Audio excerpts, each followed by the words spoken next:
Recently, I just attended my niece's high school graduation. And as I was sitting in the stands and listening to the speakers give words of wisdom to the newly graduates, I started to think about the past.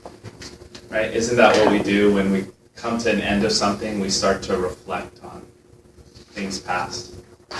Here I am today giving speech number 10, yet another ending. And sometimes as people go through a journey, they don't see the end of, they only see the end of this journey. They only see the finished product. They don't see the work that was put in. Today, people tell me that I look confident, that I look comfortable. But then again, they didn't see, not the first time I went into public speaking, not once, but twice, when I completely froze. Forgot what I was saying, forgot everything. Because I was overwhelmed by all the eyes in the room, staring at me, listening to me. And today, there may be some people in the room that may want to embark on the Toastmasters journey. And so for you, I hope that I can encourage you by giving you a few confessions. Confession number 1. I'm not strong, but I'm weak. I'm not strong, but I'm weak. See, the beauty of this environment is that there's a lot of encouragement. And I have great friends who are always trying to encourage me and lift me up. But they can't change what I know to be true in my mind. Just like people don't see the work, they don't see the struggles, they don't see the mistakes either. So I'm not strong, but I'm weak. But it is okay. Do you want to know why? Because courage is not the absence of fear. Courage is doing something despite your fear. Courage is not the absence of fear. Courage is doing something despite your fear. And you guys want to know what fills a stadium? 50,000 people into a stadium? It is not the strong. It is the underdog. It's somebody who shouldn't even be there doing something they shouldn't even be able to do. It's that team that hasn't won a championship in 30 years, bringing together a bunch of nobodies and going on and winning the NBA championship. Not 1 year, but 2 years in a row, I hope. It's that kid who couldn't make his high school basketball team as a sophomore because he was too short to play. Then he goes on, leads the Bulls in the NBA to a championship in 1991, 1992, and 1993.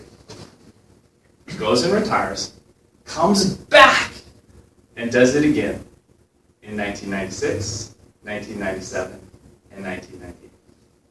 These stories occur all the time. It's the Seabiscuit, the Cinderella Man, the 1980 U.S. Men Olympic hockey team. It's that kid who got beat up so bad when he was a kid that he decided he was never going to let anybody do that to him again. The one who goes off to the Olympics, Junior Olympics, and delivers an 8-second KO. 8 seconds. Still blows me away. Every time I think of that, blows me away. Confession number 2. I'm really not that talented. Now this one scares me. It scares me because as I look around the room at all the talented individuals, this one in particular, I look around the room and I think about all people, right? And I have this gift where I can walk up to somebody and within minutes, it's like I know what their talent and what their gift is. And sometimes that makes me feel a little bit inferior. And I'm afraid that someone's going to figure that out. Hey, that Scott guy really isn't that smart or that, great, right? Like, why is he even on our team? And I used to go through my classes in school, and I'd look around the room, and I'd think the same exact thing. And this was what I would say in my mind. I'm not smarter than you. I'm not better looking than you. I'm not more talented than you. I'm not faster than you. I'm not as strong as you. But I will beat you. I will finish. I have that drive. I have that determination. Smart? There's no such thing as that. Smart to me is the accumulation of a lot of hard work. And in case you haven't heard, talent is overrated. How many ideas do you hear on a daily basis? How many billions of ideas are there out there, especially here in Silicon Valley? Do you want to know what distinguishes one idea from the next? One person from the next? 90% won't even go out and do anything with that idea. Simply taking action. Simply showing up here today. Confession number 3. I am incapable of winning. Now, this one sounds kind of weird, right? I'm incapable of winning.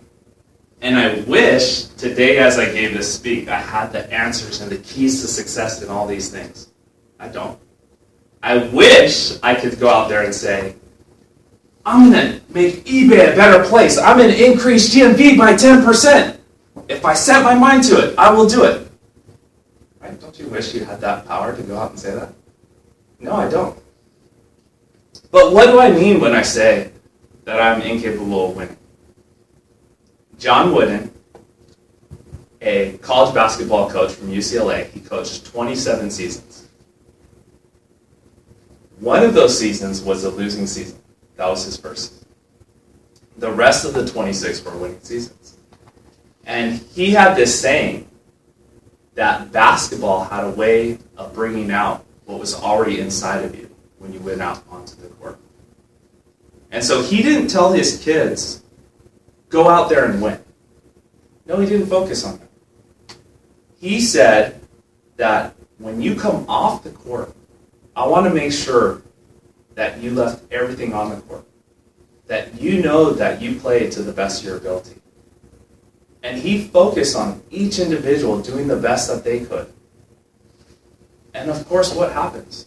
The winnings come. Right? 26 winning seasons in a row. It's an incredible track record. Art Williams, famous for the Nike slogan, just do it. All you can do is all you can do. You can't do no more than all you can do. That's all you can do. People today will say, but Scott, what if I get up there and I freeze? But Scott, what if I look foolish? What if I fail? What if this? What if that? Don't focus on the things that you can't control. You'll go crazy, right? If we focus on things we can't control, we'll go crazy. Find out what you can control and control that. All you can do is all you can do. But that's not the end of that statement. All you can do is all you can do. But all you can do is just enough. So I had a friend who actually took his bike and rode across the United States on his bicycle. And he reached out to me for some words of encouragement. And for him, I wrote this poem. And I'd like to end and leave you with this poem.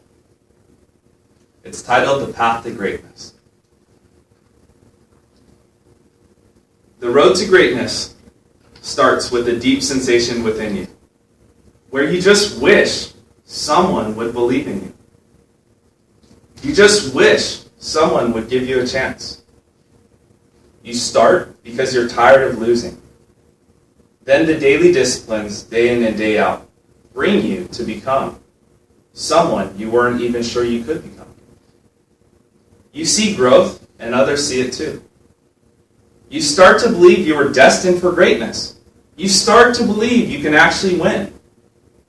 Then comes the moment when the approval and affirmations of others just isn't enough. the competition has dried up. For a while, you forget who you were competing with. And then you realize you are now competing with yourself. Your new outlook is more about being the best you can be.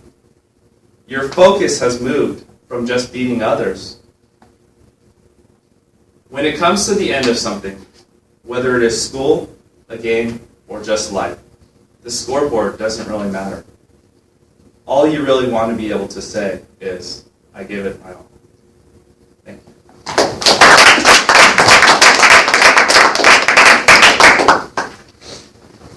What an inspiring speech. Thank you so much, Scott.